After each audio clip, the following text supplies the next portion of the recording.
Hello again and welcome back. As you probably know, I'm Bud Churchward, WB7FHC. Lately, a group of hams here in the Pacific Northwest have been gathering on Zoom for a series of Saturday workshops where we troubleshoot various problems that we're having with our digital amateur radio stations. In this video, which is part 2 of a February session, we're going to take a look at some software that I wrote for managing the herd list in a digital mode called FSQ that we run with FLDIGI. This is FLDIGI running on my station at home. I'm currently running FSQ and I keep it going 24/7. This window over here is FLDIGI'S FSQ herd list, and there's some issues with this list that are a little annoying.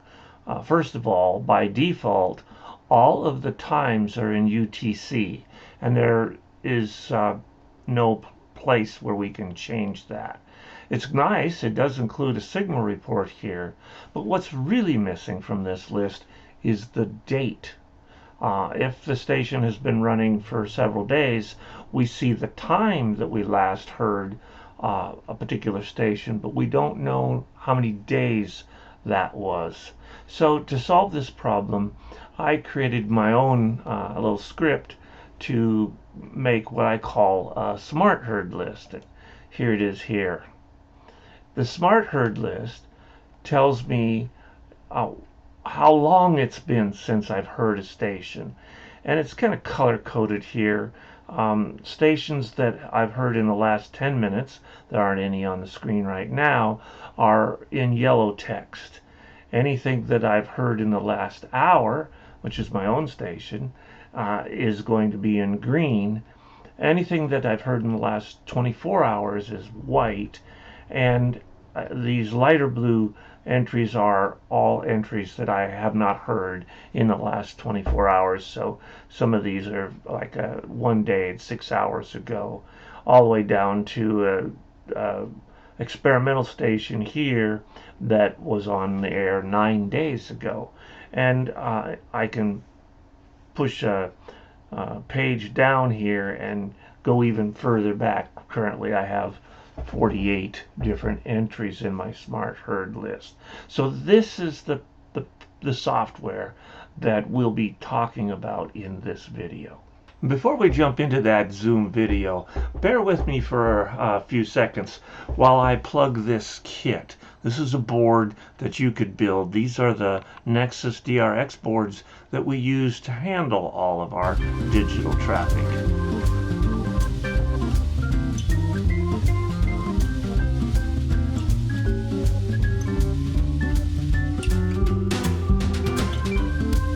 If you'd like your own Nexus DRX kit, go to WB7FHC.com to find all the details. Why don't we go cover Bud's script here?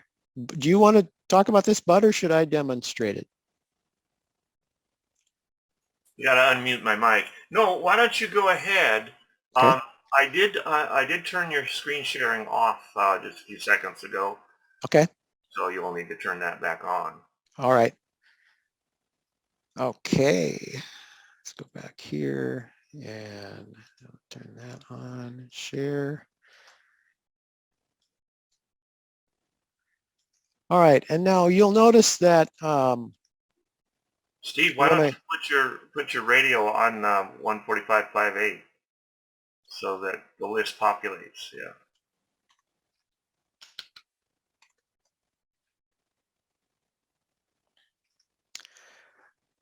Now you'll notice this is kind of running in standalone mode. When I opened FL Digi before, let me close this window here, get this out of the way. This auto-launched, it's automatically launched, okay? But when I closed FL Digi, this stayed open. And I think that's the behavior.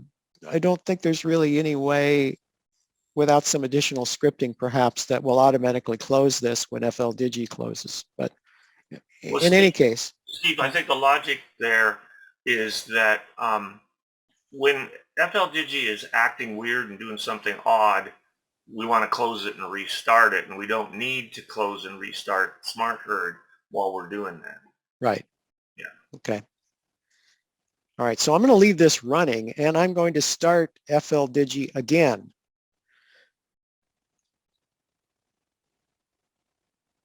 Okay, now something kind of subtle happened there, okay? Because in FLDIGI, under configuration dialog and miscellaneous auto start, I have this command under program 1.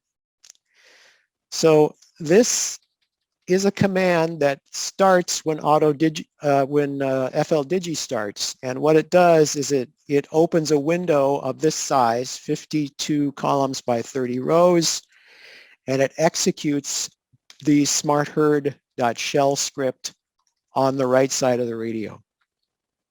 Okay, this was already running when I did that.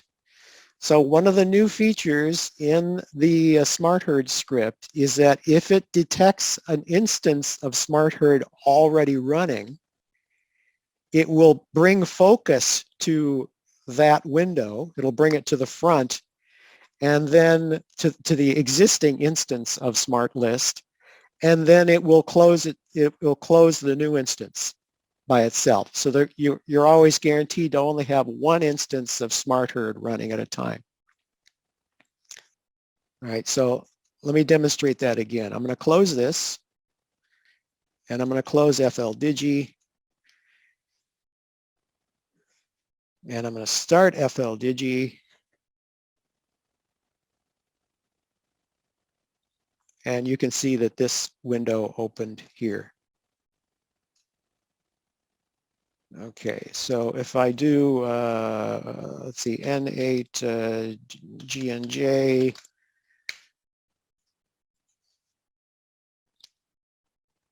so I always can count on Steve's station being up and reachable by me. You can see that it's updating here. But you've got your call in capital letters. I do. That's interesting. I know why. I know why. I reset my settings the other day and I forgot to put them back the way they were. Well, that'll show us how we can enter a new name there. Yeah. Okay. So that gives me the opportunity to show an interesting shortcut here. When FLDIGI is in FSQ mode, if you go down here to the lower left corner where it says FSQ 6, if you left click on it, you can select the speed. Many of you already know this, but if you right click on it, it will bring up the FSQ configuration in FLDIGI.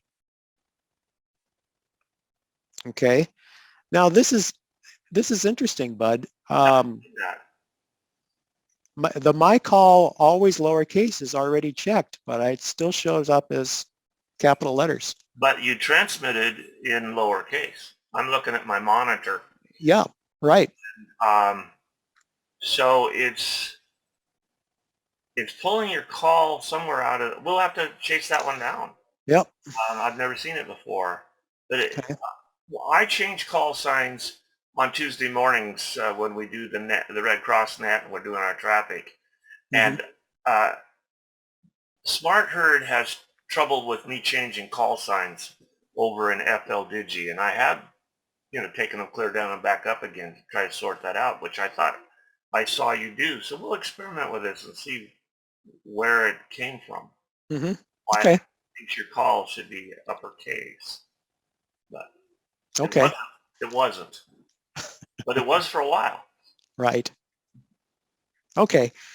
So when you install, well, first of all, the installation process for the SmartList, as I mentioned at the beginning of this session, it's not available on the Nexus Updater yet. As you can see, we just uncovered a little bit of a bug here that we need to chase down.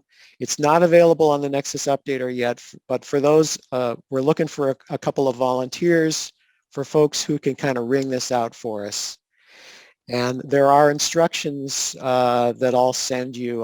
I'll actually just post them to the group in groups.io on how to set it up manually, well, semi-manually on your Raspberry Pi. It's only 3 or 4 commands you have to run in order to get this new version installed on your Raspberry Pi, and test it out for us, and then post your comments and anything you uncover on groups.io. Okay. The other enhancement here is the ability to set colors. What I just did there in the Smart Herd list is I hit the home key, and I can enter in some any one of these predefined skin colors, which define the foreground and background colors of the screen. And if I type 8, for example, and hit enter, that's what it looks like there. If I press home again and press, let's see, 11 for watermelon, looks like that. So I can try different combinations of colors. I can also pick my own colors by typing 12.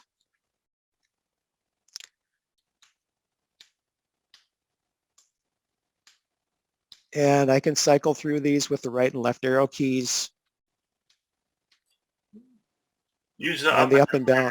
Yeah, up and down to change colors, right? There's 256 different colors, so you could be there a while. Yeah. Okay, so let's just then use set the right background arrow to set the background color. Yeah. Okay. And then it changes over here. So that's how to do that. Anything else you want to point out, Bud? Well, on this? So when you're here now, and if you hit escape, which is what we use to get out of these programs, I really recommend, especially with Smart Herd, use escape to close the program. Don't hit the X in the top corner, because we write files a lot. And if you kill the program while it's writing a file, you might find that you're going to have to dig up some backups to some of your data files. So they're there, but you can avoid that by using escape. Right. So you'll see what happened there was when I was in the window where I edited the files, a timer expired before I hit the Y key to save it, so it reverted to the original settings. So just hit home again, and try I like number 7, midnight, and then you're good to go. I think you were on the default before, but yeah, I think I was too. Yeah, right. So Bud's suggestion. Yeah. In the help, did you write a help file for this utility? I'm going to take the screen here, Steve. Sure. I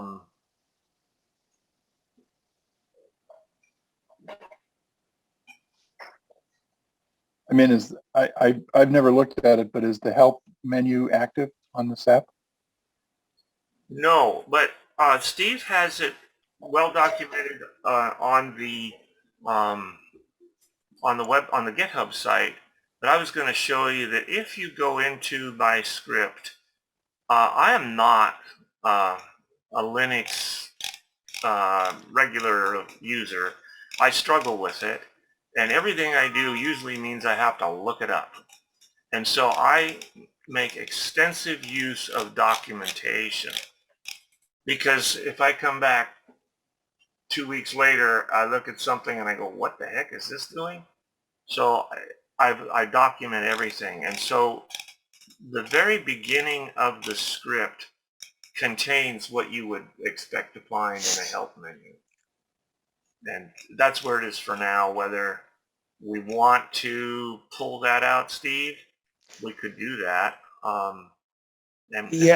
Yeah, actually, I've extracted the vast majority of that text and put it in the README on GitHub. So when you run the Nexus updater, like I mentioned, and you click on the description, For Smart Herd, once I activate it, it's like I said, it's not in there quite yet. It'll bring you it'll open a browser and bring you directly to that README document, so you can see the documentation there. So, Steve, we're going to sort out what goes on, why I thought his call was in capital letters when, if you look at my monitor, we can pull back here and find him. There he is. No, I'm not finding him. But he's in there. He was. Yeah, there it is. Right Yep. there. Can I highlight this? Not very well. He transmitted in lowercase, but the Smart Herd program pulls his call sign out of a configuration file that is in. So I bet, Steve, if you look at your operator, it says you're calling capital letters, but you had the box checked, so FSQ transmitted in lowercase, but it's listed in caps. That is correct. Yep. That's why it was capitalized. Yeah. On our list, is because it didn't read what you put on the screen. It read what was in the file. Mm. And I think what I'll do is I'll just force that particular call sign to lowercase no matter what.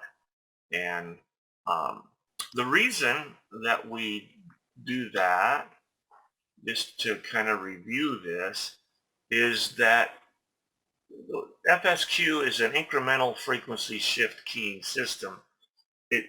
It sends a tone, and what FSQ does is it looks at the current tone and compares it to the previous tone, and that's how it knows what letter to print. And so the first character is a space, and they are only one step apart. There are 32 different tones, but the letter K is going to be like 10 steps apart or 8 steps apart, whatever it is. And so that covers all of the lowercase letters, and it covers punctuation marks like a space and a period. When you go to a capital letter, we have to shift to a new character set. This is similar to what they did in old days in RIDI. In teletype, you would send a shift character, and that would literally take the carriage and lift it mechanically, so that when you printed the next character, it was a different character that went on the paper. They did not have lowercase letters in RIDI. It was all capital letters and then punctuation marks. And so they do kind of the opposite with FSQ. You send the character first, and then you say, but switch to this character set. And there are 4 character sets. And so to send a capital letter, you have to send 2 tones. To send a lowercase letter, you only send 1. And every transmission will begin with your call sign. So I'm looking at one here from Galen. And so the very first thing that's transmitted is his call sign. Then there's a little checksum here, and then the call sign of the person that he's sending the message to. In this case, he's sending it to all call, so it's going to go to everyone. And then the message. And so we're sending call signs. There's 2 call signs, at least 2 call signs, that are sent with every single message. And if we put our call signs in capital letters, we're sending twice as many tones over and over and over again. So it's common practice to use lowercase letters for our call signs for that reason. And so that's what's going on there. One of the confusing things with FSQ is up in the monitor window here, you will never see your own call sign. You're not sharing anymore, bud. Oh, thank you. I will put it back on. Up in the, back down here again, I was explaining that every message you send will contain your call sign and the call sign that you're sending them, so Steve asked, both Steves. Steve, Bud, you're still not sharing. Oh, thank you. We got to push 2 buttons to make it work. There we go. Thank you. Okay. So Yep. Steve Magnuson is sending a message to Steve Stroh, is requesting a signal report. Both call signs appear here. Okay. They were not sent to me. None of it's going to appear up there. Then when Steve Stroh's machine answered, we got his call sign and then Steve Magnuson's call sign. And here's Galen's call sign, and he's sending something to me. So it did appear up there. And now I'm answering. There's my call sign, and then Galen's call sign and the reply. And it appears up here in red. The point I'm trying to make is that you never see your own call sign in this window, but you always send it. It's always sent. So a common mistake that new people to FSQ do is they start putting their own call sign in the message, thinking that they're going to identify themselves, and they end up sending their call sign twice. Because your call sign will be the first thing of every transmission, and you don't see it on your own window, but everybody else sees it. So when I replied to Galen here, I don't see my call sign. I see his because I'm sending it to him. When he sent the thing to me, I see his call sign, but not mine. And so, anyway, there's that. When a new person comes into FSQ, you can touch the insert key on your keyboard and you can add them to your list. So we saw it on Steve's screen with the dots because it was a capital letter. And if I put in, well, let's see, Galen's up there, KG7GCF, and I put a comma in and I put in his name, Mr. G. The next time he transmits, send something, Galen.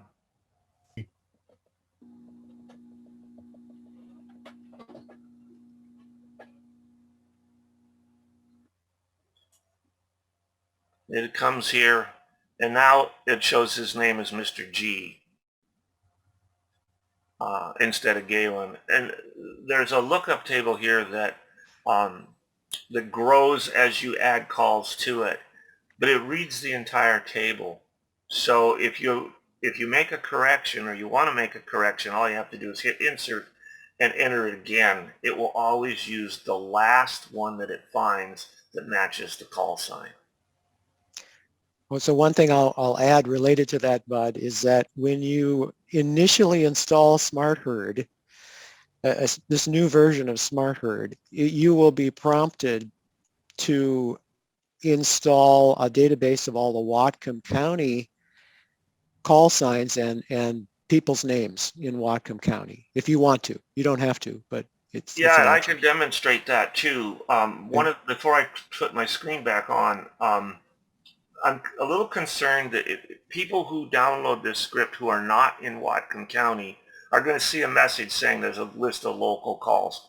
For now, it's about 140 some calls that we have here because we have a lot of people using FSQ and who have used FSQ over a period of time, so they're on that list. But if you're in California or you're in someplace else, they aren't going to be local. There's certainly no harm in loading them because they just sit there in the list and you'll never have a match. But we'll see if we can come up with a way. So if another group, I know there's a bunch of hams down in the Dallas-Fort Worth area that use FSQ, that they could create and share their own list. It means that you don't have to start, you don't have to type in everybody's name the first time you hear it. So I'll go ahead and I'm going to put my screen sharing back on one more time. And what I'm going to do, we're sending this list as a file called seed.names. And it's our local people. And as soon as the software sees a file called c.names, it'll ask you if you want to load it. And you can just say yes or no. And then it renames the file, it puts an X on it, so it only does it once. So if I take the X off here, the next time SmartHerd refreshes itself, it's going to ask me if I want to use it. So we found a local hams lookup table for your area. Would you like to import it? And you can say yes or no. And if you say yes, you'll get, well, I'll just say yes. And there, 149 names are there for you. You don't have to, and they're like all of us here. If I only have 43 calls in my herd list right now. If I do page down, you'll see all the people that are in here. Now, some of these people, their call is in the capital letters, and they've since switched it to lowercase letters. So it's been days since I've heard them. And then we have 5 days, 6 days on the people that turn out for the nets and stuff like that. Page up will put me back to the top 20. Now, if I hit page up again, it'll be only calls that I've heard in the last 24 hours. And I kind of keep it at the top 20. So that dialog will pop up, and if you're loading SmartHerd for the first time, I recommend you say yes, and you'll have everybody's names. You don't have to type them in.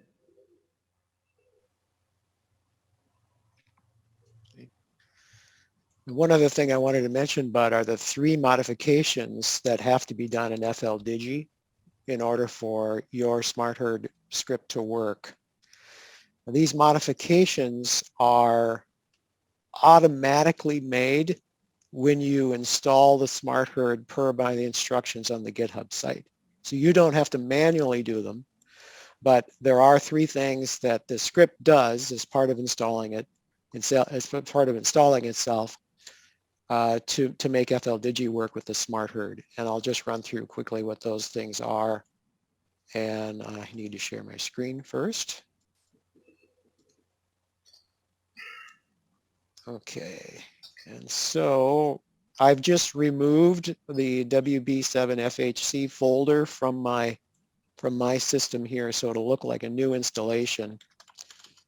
And I'm going to go to Nexus, source, Nexus, and SmartHerd. And Nexus, the commands that I'm typing now are the commands that those brave souls who want to beta test this application are going to be running. And I'll send instructions, I'll post instructions to groups.io. So when I run this script, it automatically makes these changes to FLDIGI left and right. And so when I start FLDIGI here,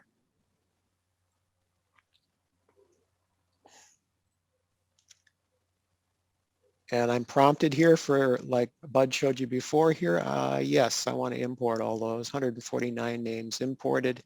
So the 3 changes that this script makes during the installation process is, number 1, under File Text Capture, this box has to be checked, which is log all RX and TX text. That's the first thing that happens.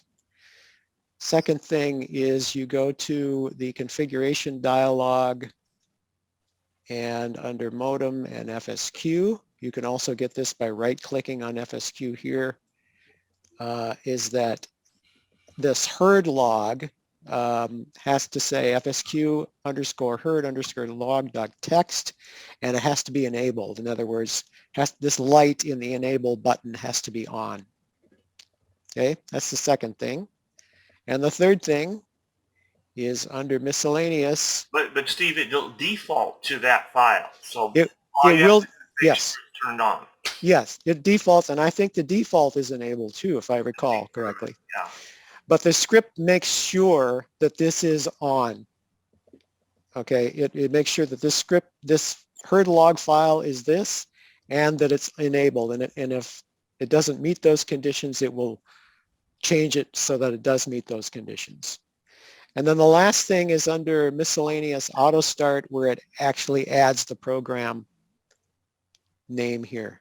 So it will launch when FLDIGI launches, and it will turn on the enable button or the enable checkbox. While that's there, Steve, people can see that you've added the argument right to this command line.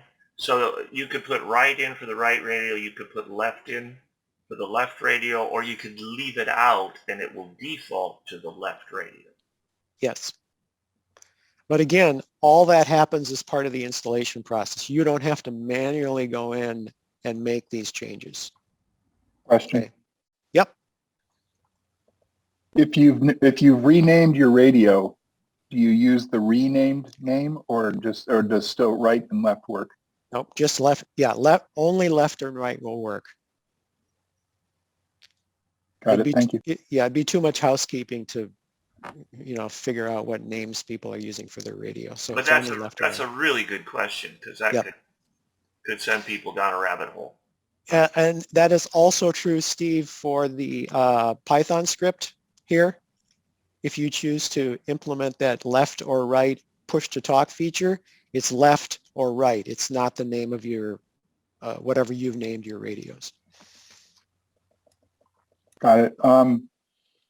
So left and right is in the script, even though Kenwood calls it the A and the B side? Yeah, so this is a source of confusion. The Kenwood is the left, I'm sorry, A and B side. The script is whether you want to control the GPIO pin for the left side of the Nexus board or the right side of the Nexus audio or the FEPI audio board. Oh, touche. Thank you. Okay. I keep getting that mixed up. Thank you. I know it's very easy to do that. It's hard to explain in a right. The left and right that we're talking about refers to the stereo channels in the audio card. Exactly. Not the, but we take advantage of the fact that the audio card will run 2 channels, which allows us to run 2 separate radios. Right. The radios might have an A and a B as well, but that's another thing. So some people will put their HF radio on one side and their VHF radio on another. Those are 2 different radios, left and right. Right. That's correct. Okay. Well, I mean, just as an argument, my data is on the left side, so, or on the A side of the A side.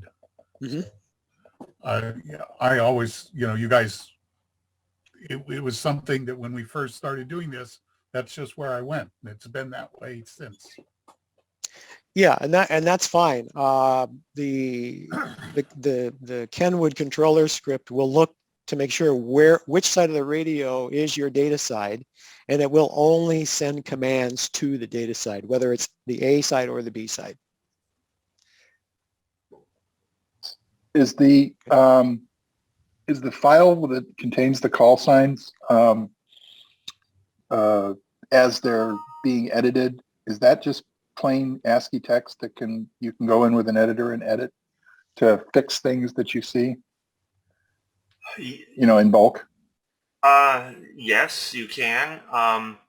I took the list. You'll find that the list at the seed file, the call signs are all in alphabetical order. I actually took my list that I've been collecting call signs for months and months and months, threw them in a spreadsheet, alphabetized them, removed duplicates, removed silent keys, just kind of cleaned the thing up, removed some of the experimental call signs that were in there, and then I moved it back. And of course I had a lot of problems with that because I did that work on a PC and then I stuck it back on my Raspberry Pi and it just fell apart because the PC added a carriage return to every single line.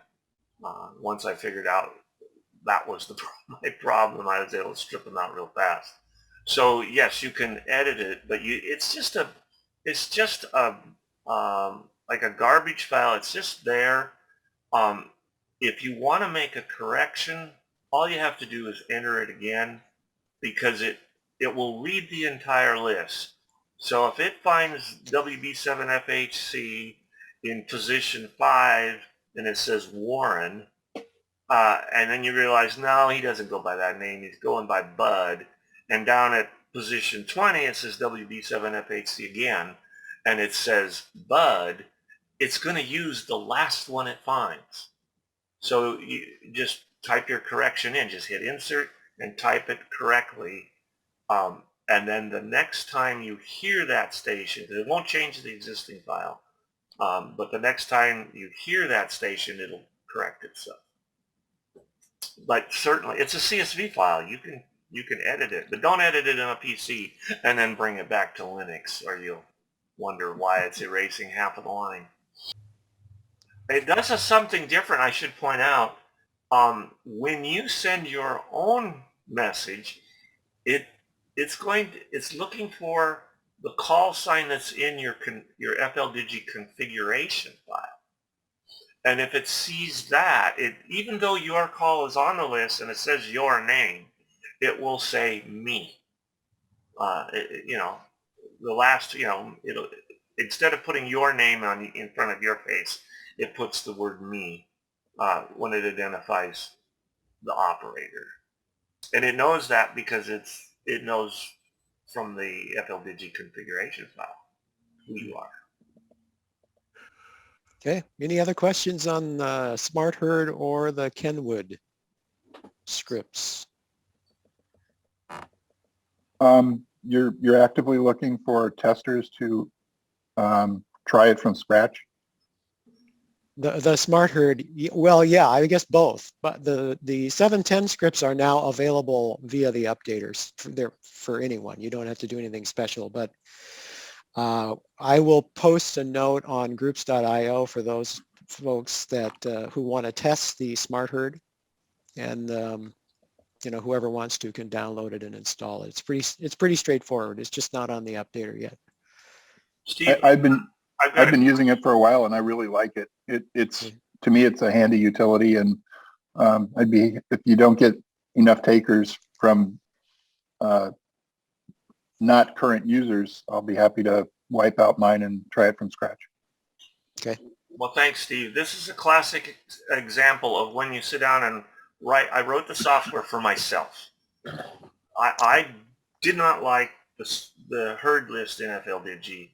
I run my station easily for 7-8 days in a row, and it puts the time that somebody transmitted down there, but not the date. And then I have to remember people's names. And so I wrote it because it filled a need that I have, and then now we're sharing it with other people, and that's fine. Steve, Steve and Bud, I just want to say thank you very much for organizing this. These are fantastic learning experiences, and thank you, Bud, for editing these and putting them online for posterity, because you just can't imagine what it's like for regular users to muddle through this and have this expert guidance. And for what it's worth, Bud, this kind of in-depth support puts the Nexus DRX head and shoulders above any competing products. So good on you. Well, thank you. And I so much for those kind words, Steve. We're also trying to make it easier on us, because we've got like 270 Nexus boards out there in the wild. Realize, of course, that a good portion of them are Andys and Galen's. But at least 200 of them are Andys and Galen's. We want to be sure to have them succeed. My point is that you guys doing this semi-hobby and certainly part-time are doing a far better job than the quote professional unquote products out there that are equivalent to the Nexus DRX. So I'm just trying to say thank you very much for your care and loving the rest of us. Yep, you're welcome. Thank you. I appreciate that. Thanks. But in all fairness, Steve, I would also say that some of those products are also being managed by volunteers, and they're doing the best they can to keep up with the changes and keep working right for their people. And they're volunteering their time as well.